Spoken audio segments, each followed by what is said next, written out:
Assalamualaikum warahmatullahi wabarakatuh. Selamat pagi kepada rekan-rekan semuanya. Selamat bergabung di jaringan Zoom meeting kali ini. Selamat datang di acara penyuluhan alur BPJS. Ya, senang sekali perkenalkan nama saya Alisa Putri Dirayani yang akan memandu nanti dari awal acara hingga di penghujung acara kali ini. Nah, diingatkan kembali untuk rekan-rekan semuanya, karena ini acaranya mau berlangsung, jadi kalau sebisa mungkin untuk tetap on cam dan juga mikrofonnya jangan lupa dimatikan ketika acaranya dimulai. Begitu. Baik, kita langsung saja memulai acara kali ini.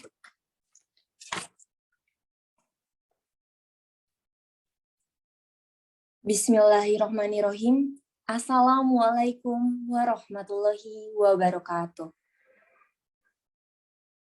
Puji dan syukur marilah kita panjatkan kehadirat Allah Subhanahu wa Ta'ala, karena atas berkat rahmat-Nya lah sehingga kita bisa berkumpul dalam keadaan sehat di acara kali ini. Tak lupa sholawat serta salam terlimpah curahkan kepada Nabi junjungan kita, Habibana wa Nabiyana Muhammad Sallallahu Alaihi Wasallam. Semoga sampai kepada keluarganya, para sahabatnya, dan semoga sampai kepada kita selaku umatnya. Amin, amin, amin ya Rabbal Alamin. Untuk memulai acara kali ini, marilah kita buka acara kali ini dengan ucapan basmalah bersama-sama. Bismillahirrahmanirrahim. Baik, Bapak Ibu semuanya, Akang Teteh semuanya yang di sini, ini rekan-rekan ini ya, masih teman sejawat sebetulnya. Masih rekan-rekan alumni SMP 5 gitu. Tapi kan kita sudah lama tidak bertemu gitu kan ya. Alhamdulillah dalam acara penyuluhan kali ini Akang Teteh semua bisa hadir di sini. Seperti itu. Terima kasih karena telah meluangkan waktunya. Baik, sebelumnya kan saya sudah ngasih Google Form ya untuk beberapa pertanyaan, kurang lebih 10 pertanyaan. Apakah ada kesulitan dalam mengisi Google Form-nya mengenai pelayanan BPJS? Bagaimana? Kayaknya ini udah senyum-senyum gini, nggak ada ya kayaknya nih. Oke, sebelumnya juga saya sudah cek dari Google Form yang Akang Teteh isi. Di situ memang ada beberapa sudah hampir 70% paham ya mengenai BPJS ini. Namun ada beberapa juga yang masih belum mempunyai BPJS dan mungkin bingung mengenai alur pelayanan BPJS. Nah, maka dari itu di sini saya akan menjelaskan mengenai alur pelayanan BPJS. Nanti Akang Teteh semua bisa bertanya setelah pemaparan materi. Nanti akan ada sesi tanya jawab begitu.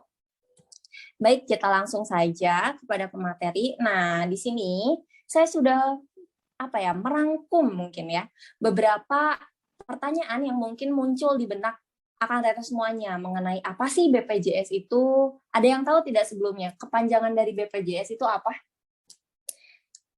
Boleh? Ini udah kayak senyum-senyum semua, ini antara malu atau nggak tahu ini. Oke, nah selanjutnya di sini juga ada tugas BPJS itu apa ya, gitu kan? Tugas BPJS itu apa sih? Lalu fungsinya itu apa? Dan bagaimana sih alur pelayanan BPJS? Nah itu. Oke, nah di sini saya mau menjelaskan, jadi BPJS itu adalah Badan Penyelenggara Jaminan Sosial atau BPJS yang biasa kita kenal. Nah, ini merupakan lembaga yang dibentuk untuk menyelenggarakan program jaminan sosial di Indonesia menurut Undang-Undang Nomor 40 Tahun 2004 dan Undang-Undang Nomor 24 Tahun 2011 seperti itu. Jadi ini memang sudah ada dasar hukumnya ya, Akang Teteh semuanya. Nah, BPJS ini tentunya memiliki tujuan. Mengapa sih dibentuk BPJS? Karena ada tujuan seperti ini. Jadi untuk memberikan kepastian, perlindungan, dan kesehatan sosial bagi seluruh rakyat Indonesia. Nah, BPJS ini juga badan hukum yang dibentuk untuk menyelenggarakan program jaminan sosial. BPJS ini terdiri dari BPJS Kesehatan dan juga ada BPJS Ketenagakerjaan. Seperti itu. Nah, selanjutnya di sini ada tugas dari BPJS. Apa sih tugas dari BPJS? Nah, di sini yang pertama, tugas dari BPJS itu untuk menerima pendaftaran peserta. Jadi, kalau misalkan nanti ada pendaftaran peserta ya, pasti itu akan segera diproses gitu. Itu salah satu tugas dari BPJS. Kemudian memungut dan mengumpulkan iuran dari peserta dan pemberi kerja. Nah, selanjutnya menerima bantuan iuran dari pemerintah. Lalu yang keempat, mengelola dana jaminan sosial untuk kepentingan peserta. Jadi kan dari semua dana yang terkumpul itu nanti akan dikelola oleh BPJS itu sendiri gitu kan. Nah, selanjutnya ini yang kelima, mengumpulkan dan mengelola. Lalu membayarkan manfaat atau membiayai pelayanan kesehatan sesuai ketentuan program jaminan sosial seperti itu. Nah, lalu di sini ada yang terakhir itu memberikan informasi mengenai penyelenggaraan program sosial kepada peserta dan masyarakat. Itu juga termasuk dalam tugas BPJS. Nah, selanjutnya di sini ada apa sih fungsi dari BPJS? Jadi tadi kan ada dua ya, ada BPJS mengenai kesehatan, BPJS kesehatan dan juga ketenagakerjaan. Nah, di sini ada fungsinya. Jadi yang pertama, jaminan kesehatan menurut UU SJSN diselenggarakan secara nasional berdasarkan prinsip asuransi sosial dan prinsip ekuitas dengan tujuan untuk menjamin agar peserta memperoleh manfaat pemeliharaan kesehatan dan perlindungan dalam memenuhi kebutuhan dasar kesehatan. Itu untuk BPJS Kesehatan. Fungsinya seperti itu. Nah, di sini juga ada mengenai BPJS Ketenagakerjaan. Menurut Undang-Undang BPJS, berfungsi untuk menyelenggarakan 4 program. Apa aja sih 4 program itu? Nah, jadi 4 program itu, yang pertama adalah program jaminan kecelakaan kerja. Jadi ketika ada, mungkin akan teteh semua nanti sudah masuk dunia pekerjaan dan daftar menjadi BPJS itu, kalau misalkan ada kecelakaan dalam kerja, itu ada jaminan. Jadi dijamin oleh BPJS gitu, bisa dibantu. Nah, lalu ada jaminan hari tua, jaminan pensiun, jaminan kematian, seperti itu. Nah, selanjutnya ini ada pelayanan apa saja sih yang dijamin oleh BPJS. Nah, pelayanan kesehatan pertama yaitu pelayanan rawat jalan tingkat pertama atau RJTP dan rawat inap tingkat pertama RITP. Lalu selanjutnya ada pelayanan kesehatan rujukan tingkat lanjutan yaitu rawat jalan tingkat lanjutan RJTL dan rawat inap tingkat lanjutan. Nah, yang ketiga itu pelayanan persalinan, lalu yang keempat ada pelayanan gawat darurat, pelayanan ambulan bagi pasien rujukan. Jadi pelayanan ambulan ini hanya bagi pasien rujukan dengan kondisi tertentu.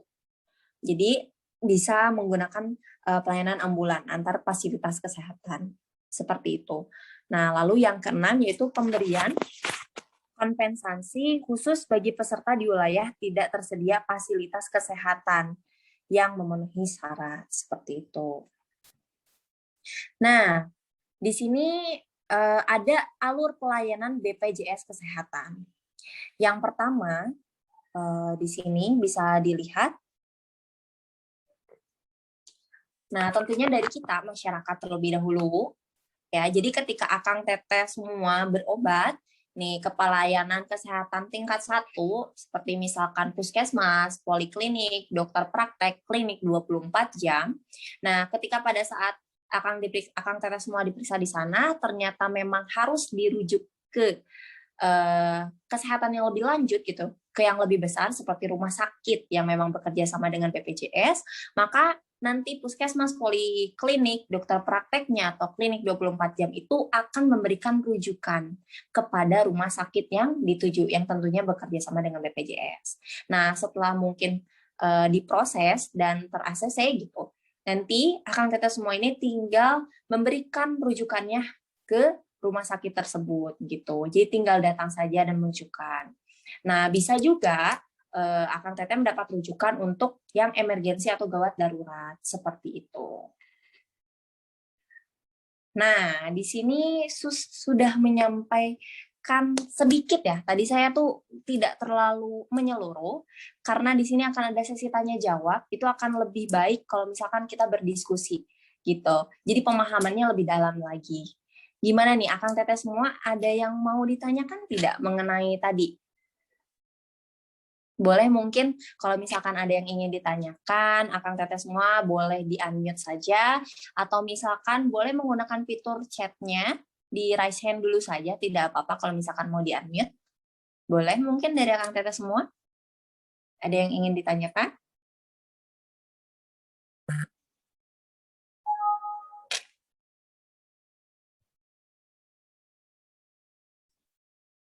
Oh iya, boleh, ini ada dari Kang Amri udah raise hand ya. Gimana nih Kang Amri? Boleh mungkin di-unmute aja Kang untuk pertanyaannya. Alicia, gimana kabarnya? Alhamdulillah baik. Gimana nih Kang? Iya, gini. Kan soal PJS ini kan tadi ada beberapa pelayanan yang disampaikan sama Teteh juga nih. Kalau misalkan kan kita mau operasi gigi nih, orto atau pemasangan behel. Kan misalkan Ya. gigitan ya atau mana gitu ya, sehingga mengakibatkan kurang nyamannya di area sini gitu. Apakah Iya, itu masuk ke betul. dalam ditanggung sama PJS atau tidak? Oke, boleh ditambung dulu aja ya Kang ya, nggak apa-apa ya. Boleh. Oke. Coba yang lainnya apakah ada yang mau ditanyakan? Boleh? Mungkin pakai fitur chat mangga, atau boleh juga raise hand seperti Kang Amri tadi. Gimana? Oke, sembari nunggu untuk yang ingin bertanya, di sini saya mau menjelaskan sedikit lagi ya mengenai alur pelayanan BPJS-nya ya. Nah, jadi ada beberapa persyaratan memang yang perlu kalian lengkapi ketika untuk mendapatkan rujukan tersebut gitu. Nah, kalau misalkan biasanya untuk pelayanan rawat jalan itu kalian hanya membutuhkan KTP lalu BPJS saja. Nah, kemudian datang ke pakai tingkat 1. Nah, nanti setelah dicek, ditulis gitu kan ya.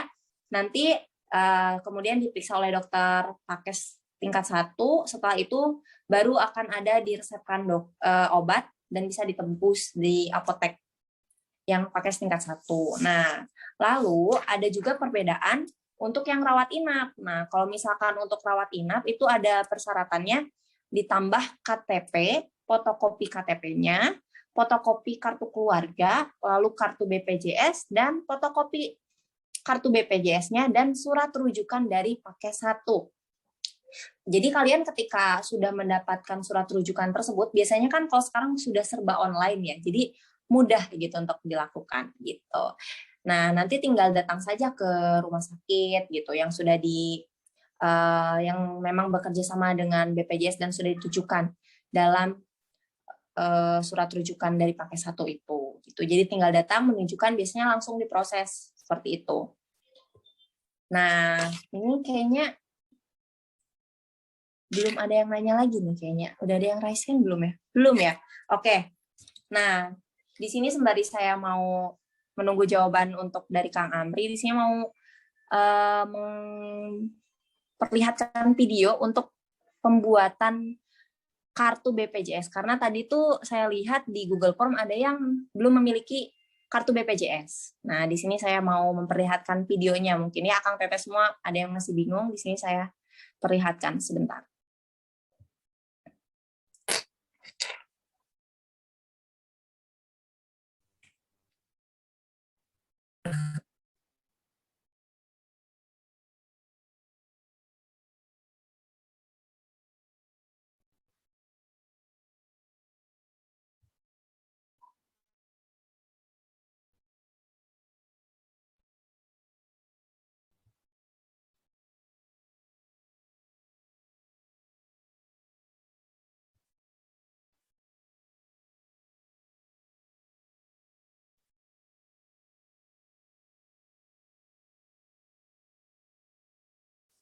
Sudah muncul belum ya?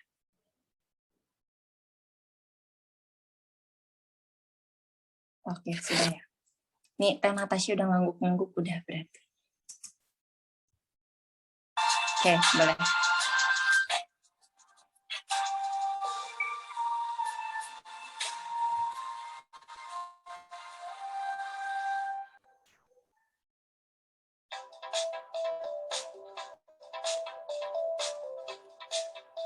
untuk pendaftaran itu bisa dilakukan di kantor cabang. Mereka membawa persyaratan yaitu kartu keluarga dan buku tabungan. Buku tabungannya adalah Mandiri, BNI, BRI, dan BTN. Hanya keempat bank itu.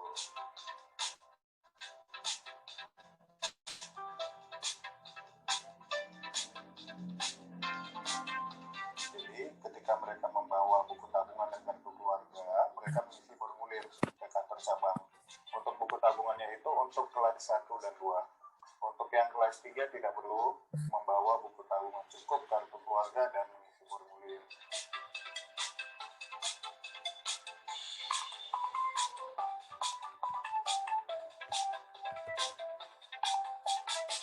Ketika mereka membawa berkas, mereka mengisi formulir, lalu mengambil nomor antrian. Nomor antrian adalah untuk pendaftaran baru adalah antrian A, fast track pelayanan cepat. Ketika mereka membawa perlengkapan, mengambil antrian dan mengisi formulir, dan setelah dipanggil nomor antriannya, lalu nanti diverifikasi datanya oleh petugas kami.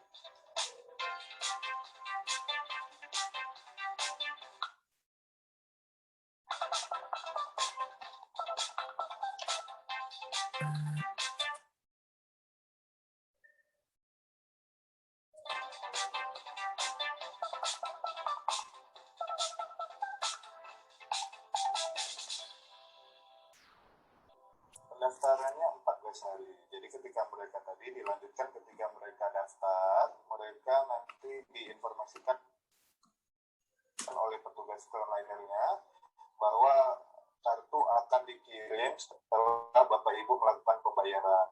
Kapan Bapak Ibu bisa bayar, yaitu 14 hari kalender. Jadi hari ini daftar, misalnya ini tanggal 8 Maret, berarti 14 hari ke depan yaitu tanggal 22. Dan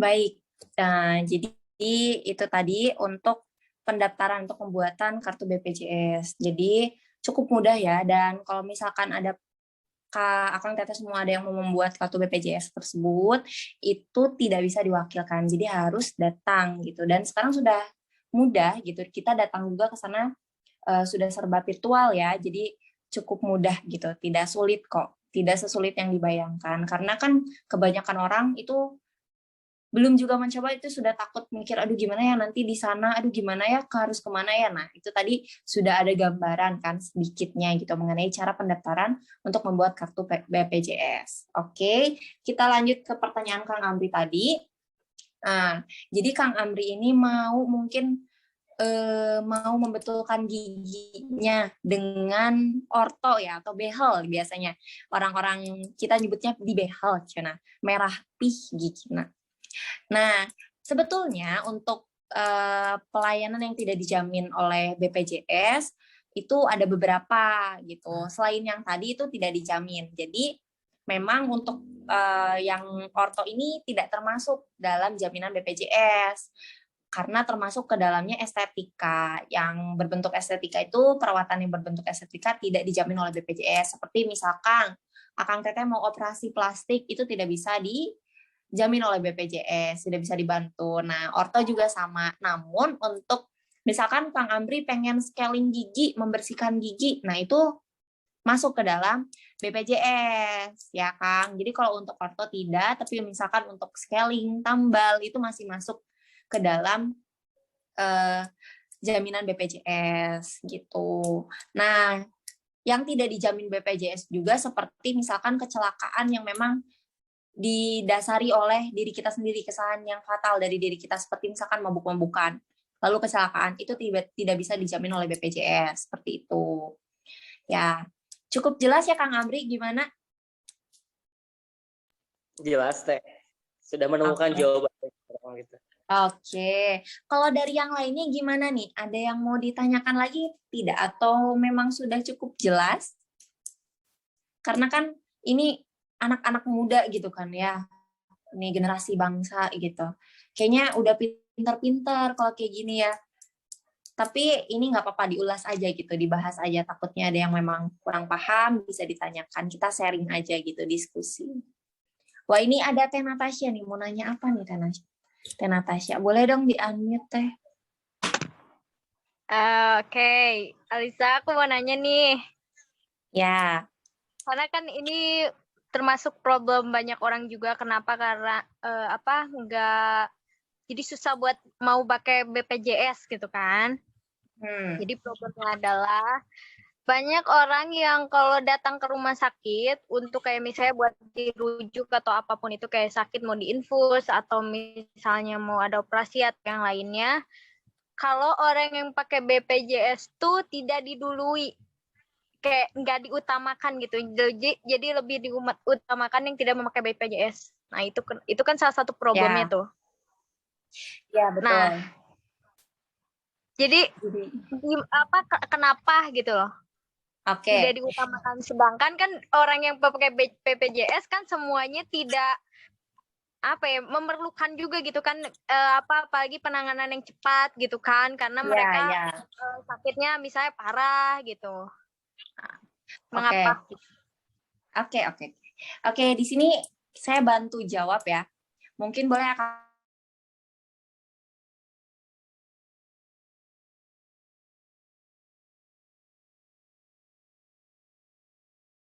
kata Teh Natasha sebutkan itu merupakan salah satu isu-isu di masyarakat mengenai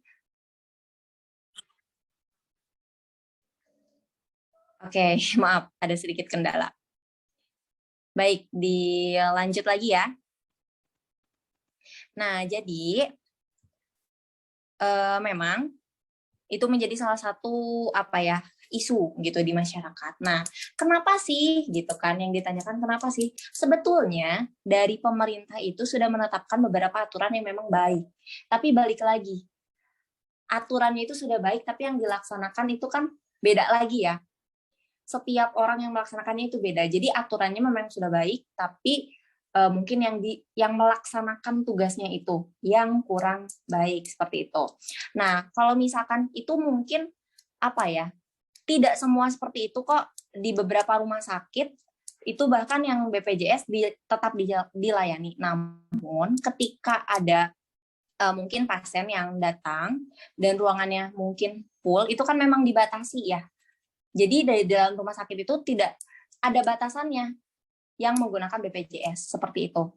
Jadi bukan dibiarkan, tetapi mungkin itu sudah ada batasannya, sudah lebih memenuhi batas. Biasanya rujukannya diganti ke rumah sakit yang memang memadai seperti itu. Biasanya dirubah gitu. Nah, kalau misalkan kok ada ya yang kayak dibiarin gitu misalkan. Nah, itu mungkin ada miskomunikasi atau misalkan juga ada human error gitu dalam orang-orang yang melaksanakan tugasnya. Karena untuk aturannya sendiri bukan aturannya yang salah, tetapi orang yang melaksanakan tugasnya. Seperti itu ya Teh Natasha ya. Karena tiap-tiap orang itu berbeda-beda gitu. Ada yang mungkin memang menjalankannya dengan baik, ada juga yang tidak seperti itu. Dan untuk sistem BPJS ini itu memang sudah berjalan baik untuk sekarang. Jadi mulai dibetulkan kembali sistem per sistemnya gitu. Dalam aturannya pun mulai dibetulkan, mulai dievaluasi kembali dalam setiap kinerjanya seperti itu. Jadi di dalam BPJS juga itu ada ya, maksudnya ada badannya gitu. Dan kalian bisa mengisi masukan di sana. Kalau misalkan ada kekurangan atau ada yang kurang gitu, yang mengganjal seperti itu. Baik, gimana Teh Natasha jawabannya? Oke, makasih. Sekarang jadi lebih tahu. Iya, kalau jadi tidak semua seperti itu kok. Jadi memang ada beberapa batasannya yang tidak bisa kita paksakan seperti itu, karena kan yang masuk dalam rumah sakit itu ada beberapa gitu. Tidak bisa kita memprioritaskan karena kan pasien pun berbeda-beda kayak gitu. Dan juga tadi bisa jadi ada human error seperti itu ya Teh Natasha ya. Makasih ya atas pertanyaannya. Oke, baik. Karena ini ada yang mau bertanya lagi tidak dari Akang Teteh semuanya? Sebelum saya tutup? Sudah cukup ya mungkin? Ini udah kayak senyum-senyum semua nih kayaknya. Udah paham kok. Kayaknya kayak gitu nih kayaknya. Oke, nah mau diingatkan kembali, karena kan di awal tuh Akang Teteh semua saya kasih Google Form untuk mengisi 10 pertanyaan ya. Nah, di sini juga saya nanti akan memberikan kembali link Google Form untuk evaluasi. Jadi bisa dibandingkan gitu dari yang sebelumnya dan juga setelah dilakukan penyeluhan seperti itu. Boleh ya Akang Teteh semuanya dibantu untuk mengisi kembali Google Form-nya, dan mungkin saya beri waktu untuk besok pagi mungkin bisa dikumpulkan. Boleh ya? Paling telatnya itu besok pagi. Aman ya, Akang Teteh semua? Oke, baik. Terima kasih ya Akang Teteh semua. Ini kayaknya udah mulai paham-paham nih, udah kayak aduh, udah paham nih gitu. Udah dari senyumnya udah beda ini. Baik. Nah, kalau begitu ini sudah di penghujung acara. Tadi sesi pertanyaan sudah selesai, pemaparan materi pun sudah selesai. Jadi dicukupkan sekian. Mohon maaf apabila masih banyak kekurangan karena di sini saya masih dalam tahap pembelajaran gitu kan ya. Ini sesinya sharing aja sama Akang Teteh semua gitu. Kebetulan kita masih satu angkatan. Jadi mohon maaf apabila masih banyak kekurangan. Terima kasih. Sekian, saya Alisa Putri Dayani, pamit undur diri. Wassalamualaikum warahmatullahi wabarakatuh.